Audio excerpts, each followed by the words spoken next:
अस्सलाम वालेकुम अब्बू। मैंने आपको फ़ोन इसलिए किया है कि मैं आपको गुड न्यूज़ देने वाला हूँ। इस बार मैं ईद कराची में करूँगा और आप सबके साथ करूँगा।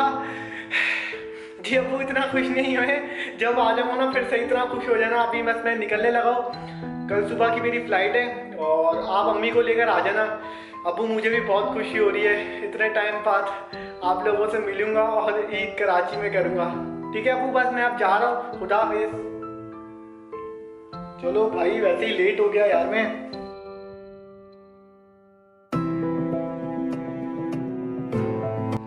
हाँ भाई, कौन कौन आ रहा है? सब आ रहे हैं ना? चल भाई, फिर मैं भी आऊँगा कल इसका मतलब तेरे घर पे इफ्तार पक्की। ठीक है, मैं अम्मी को बता देता हूँ, अभी मैं सोने लगा हूँ, कल मैं आ जाऊँगा। डन। हाँ यार, आ जाऊँगा भाई, क्या हो गया यार, आ जाऊँगा। नहीं भाई, टोपी नहीं दे रहा, कल आ जाऊँगा मैं। चल। सुबह ना वो अपनी फैमिली से मिल पाया और ना वो इफ्तार पे जा पाया।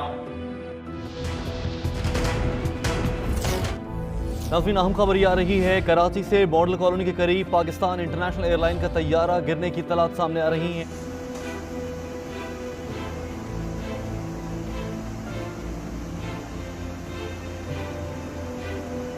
ईद आ चुकी है,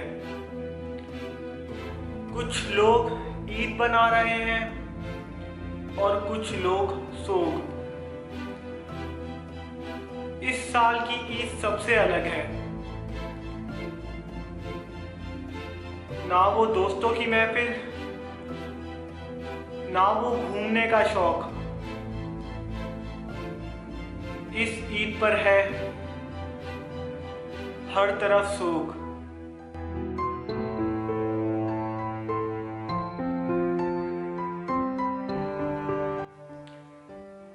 किसी का बेटा इस दुनिया से चला गया। तैयारा हादसे में सेकंड लेफ्टिनेंट हमजा यूसुफ तनोली भी थे। पासिंग आउट परेड मुकम्मल करके अपने घर आ रहे थे और तैयारे हादसे में शहीद हो गए। और किसी की बेटी इस दुनिया से चली गई। जहाज हादसे ने फजा को सोगवार कर दिया है। हर रात अखबार है, एयर होस्टेस अनम के घर में गम का पहाड़ टूट गया है। लवाकिन शनाख्त के लिए कराची रवाना। अनम की वालिदा को यकीन, उनकी बेटी जिंदा होगी, घर जरूर वापस आएगी। अल्लाह, मेरे बच्चे को मेरे पास बुला दो। अल्लाह, मेरे बच्चे को मेरे पास बुला दो। अल्लाह। किसी का बाप ये सोचकर ऑफिस गया था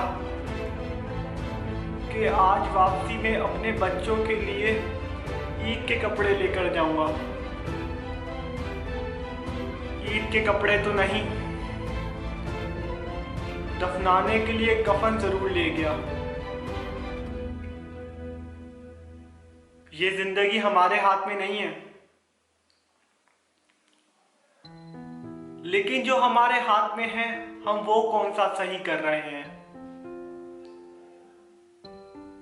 सबसे पहले कोरोना वायरस, फिर लॉकडाउन और अब ये ईद से पहले क़यामत।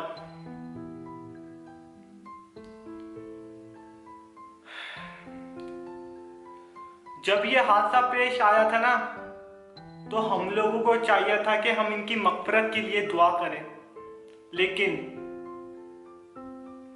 कुछ लोग सोशल मीडिया पर आकर कुछ ये बातें कर रहे थे।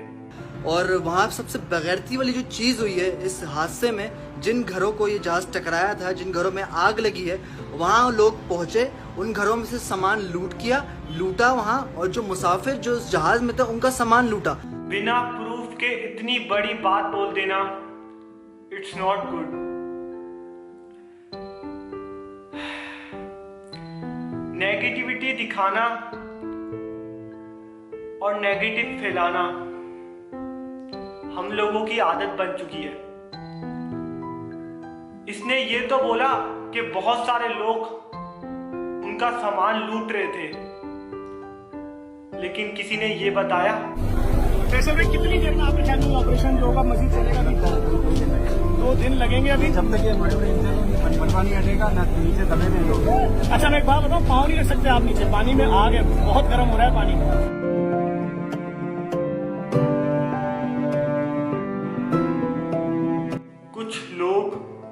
इस हादसे के बाद सोशल मीडिया पर ये भी अपलोड कर रहे थे कि इंडियन हमारे प्लेन क्रैश पर खुश हो रहे हैं।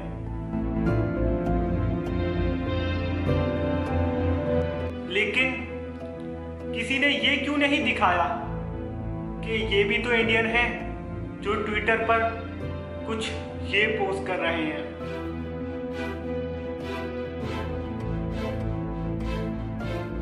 सच तो यही है कि नफरत फैलाना बहुत आसान है, मोहब्बत फैलाना बहुत मुश्किल। जब कोई मासूम मरता है ना, जब कोई मासूम इस दुनिया से चला जाता है तो इंसानियत की मौत होती है। पाकिस्तानी, इंडियन, बांग्लादेश, अमेरिकन नहीं होता। चलो आओ मुश्किल काम करते हैं और मोहब्बत फैलाते हैं। क्या पता ये जिंदगी का हमारा आखिरी साल हो, अगले साल हम लोग मिल ही ना पाए। ये वीडियो उन लोगों के लिए है जिनको हम इस ईद पर मिल नहीं पाएंगे।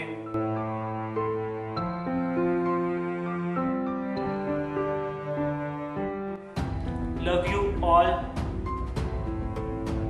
ईद मुबारक मेरी तरफ से आप सबको।